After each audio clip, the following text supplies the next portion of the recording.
The revolution will not be televised. How true are those words right now? Hey, Soul Family, this is Darren Austin Hall coming to you from my home in Costa Rica, but I am definitely proudly a Canadian today, and I know we don't often get opportunities to feel proud in that kind of sense, but to see and witness what is going on back in my birth home is pretty epic and pretty wonderful. And this is definitely the moment, right? I mean, everyone can feel it. We've been pushing, the movement's been rising, people have been awakening more and more. It feels like a critical mass has been reached. And not just in Canada, but all over the world, there seems to be a real watershed moment happening where enough of the population have woken up, have gathered in solidarity, and they have truth, and they have reason, and they have love on their side, and they are pushing through with incredible power, incredible ferocious power through the walls that have been built around us concerning all of this pandemia, all the mandates, all the infringements of our freedoms, all the stories, all the narratives that have been pushed on us, that have been legalized into weapons of law, all of the things that we've had to tolerate in the name of these empty ideas such as public safety and health, while more and more politicians are just exposed as hypocrites, not following the rules.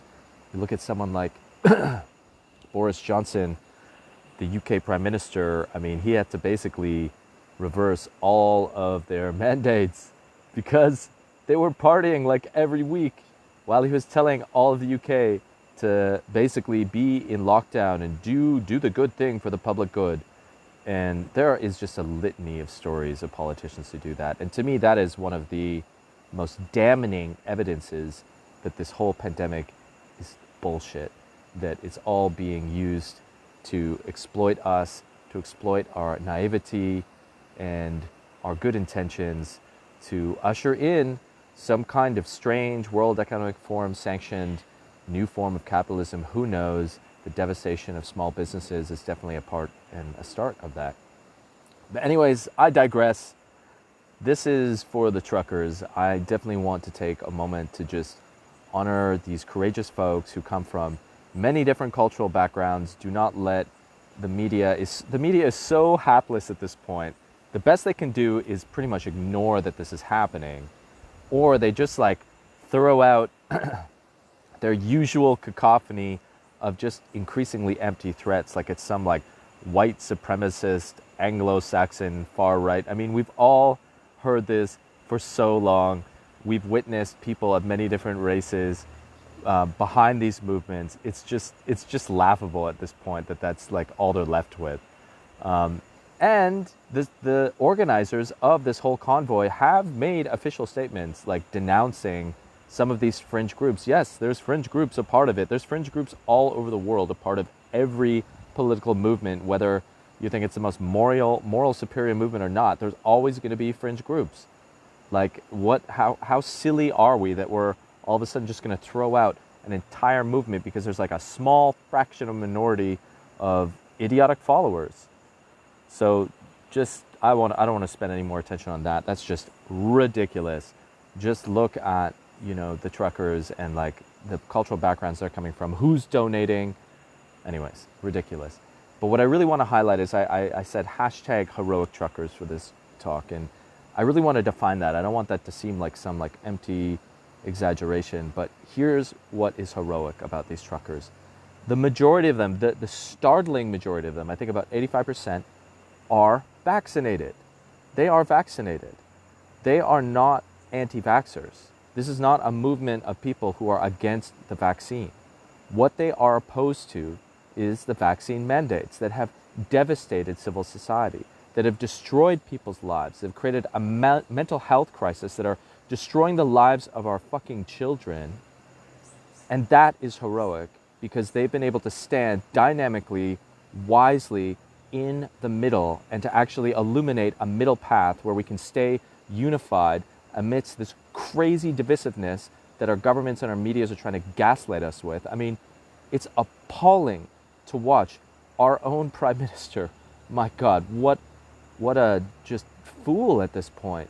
And if you want to really pay attention to the shadow of the king archetype and everything that is toxic about men and masculinity in the world, watch our prime minister right now. You are seeing someone who is cowering before the face of inevitable transformational elements. If he was to face this with integrity, he actually might be transformed in a positive light, realizing that he's been living in the tyrant king, which is the excessive shadow of the king archetype. It's so obvious, but he's not. Instead, I think it was yesterday, he comes out and says he has to self-isolate because he's been in contact with someone with COVID.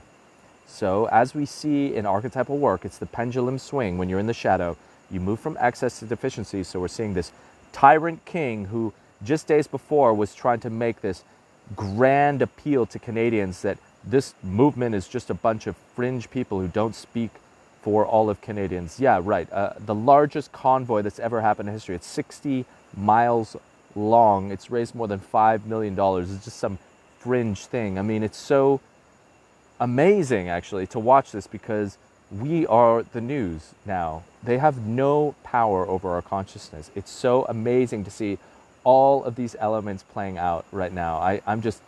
It's just amazing. So he goes from that, saying this very like tyrannical stance, to now being like the weakling king, and he's going to hide away and try and ignore that this isn't happening, but it is. And I just hope to the divine that these truckers stay strong and that they go there and they don't leave. They don't just go there to make a performative statement. I hope that they stay, and I hope a lot of followers converge to give them support. And I hope they don't leave until either Trudeau resigns or these mandates are absolutely reversed. We have to do this at this point. It's like the only thing that is going to stop this insanity, this collective psychosis that has infected the echelon of leadership, not only in Canada, but all over the world, this sociopathy that's been enabled in all the halls of power. It's just basically all the leaders and the vast majority of leaders, not only in politics, but in corporations, they are literally through a pathway of being enabled as sociopaths. It's the only way someone could amass so much wealth and covet it all to themselves. It's the only way that one would steer a colonial political power and continue crushing Indigenous rights. It's the only way that someone could actually stand in front of all Canadians and try and gaslight us and distort the actual facts that are in front of our faces. So this is a moment of so much truth converging, and I'm absolutely just loving every moment. And what's also just so amazing, first of all, is these truckers are really showing us. They're showing us that the most important thing and why they're so heroic is that we can stand in the middle, that we don't have to be divided by this. And we know this is science. We know the science now. The science shows us that these vaccines are ineffective on a certain level. They don't do what they're supposed to do. So it doesn't make sense to have mandates. If people want to take the vaccines because they see it providing some form of safety towards lessening hospitalization, like awesome. There is actual science that is pointing in the direction of that to some degree. Like that's great. But when it gets to the point where it's mandated and people are losing their jobs, where children are being manipulated, that is where the buck stops. And that's what these truckers are standing up for. And that's amazing. And that's the unity that we need to all get on board with. And we will all eventually get on board with this. And for those who are still continuing to live in this divisiveness, to look at this gargantuan movement and to denounce it and shame it even, I appeal to you, please open your hearts, open your eyes wider, open your mind, see what is really happening. This is about us coming together to fight for harmony, for love, for the survival of people's lives. This is what it is really about. It's about love. It's about people wanting to come together and support each other.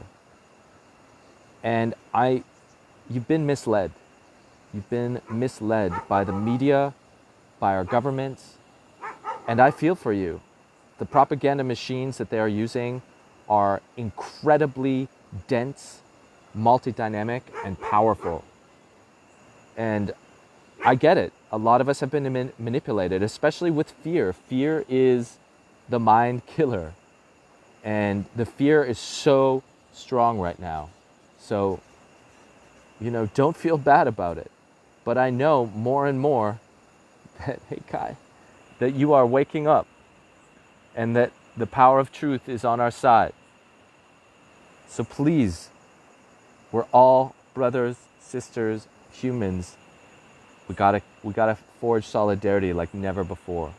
And that's the silver lining of this whole pandemic, is that this is truly the initiation that we've been waiting for, to wake us up from the doldrums of modern society, so that we finally step in our sovereignty and realize all of these systems of civilization, not just for decades, not just for centuries, for millennia, have been oppressing us and keeping us from the true powerful place of our sovereignty, right, Kai? And it's time now to really step into it, and we need this adversity. This is the only thing that's going to wake us up. Luke Skywalker needed Darth Vader to become the Jedi, remember? And that's what the heroic journey is all about.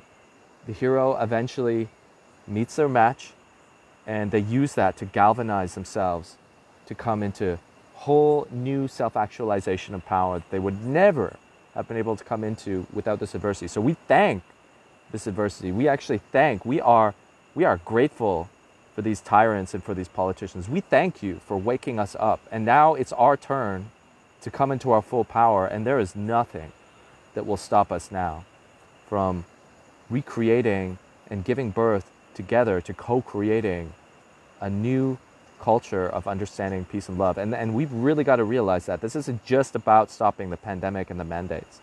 This is about truly and soberly looking at how serious the corruption is in our world. And the only thing that is ultimately going to change that is people who aren't corrupt, who have integrity, who are finally saying, you know what, I'm going to take responsibility. I'm going to step into sovereignty, first of all, in my own life. For if I can't even step into sovereignty in my own life, how am I going to be able to inspire that in others and help really create and lead the world from my heart-based leadership? And that is what is happening, which is so amazing. So much love to the trucker convoy. So much love to all Canadians all over the country standing with this. It's amazing to see. Keep going. I'm singing your prayers all the way from one of the great nexus points of Mama Gaia. I'm singing to her your praises. She's with you too. I can feel it. So let's keep pushing on. The revolution will not be televised, but the revolution is inside all of our hearts, and it is here to stay. And it's bringing a whole new earth world into fruition. Love you all. Let's keep pushing. Almost there. Almost there, humanity. Woo!